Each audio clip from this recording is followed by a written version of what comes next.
Lapas ilgus gadus ir strādājušas humānās palīdzības jomā, pārsvarā vācot ziedojumus, kad notiek kādas katastrofas attālākās zemeslodes vietās.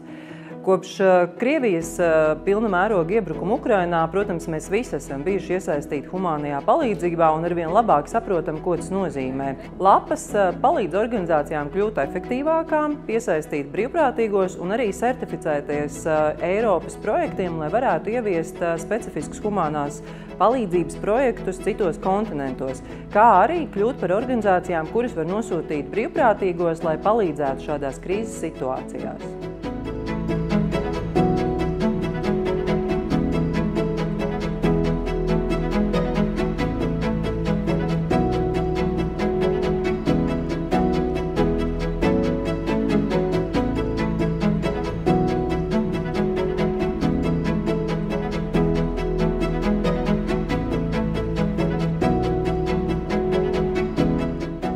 No pirmās dienas Latvija ir sniegusi visu iespējamo atbalstu Ukrainai. Atcerēsimies, ka 1 miljonu Ukrainai saziedoja Latvijas tauta. No pirmās dienas arī Latvijas institūcijas, pašvaldības, privātais sektors, nevalstiskais sektors ir atbalstījušas Ukrainu visos iespējamos veidos – militāri, politiski, diplomātiski, ekonomiski, arī rehabilitācijas jomā. Un mēs šajā ziņā noteikti pasaules līmenī esam vieni no aktīvākajiem Ukrainas atbalstītājiem, ja mēram pret ekonomikas lielumu. 24. februāra naktī, 25. februāra naktī arī pēc tam mūsu biedrības vadītājs Ulvis Noviks saprata, ka šoreiz mēs malā stāvēt arī nevaram un mums kaut kas ir jādara.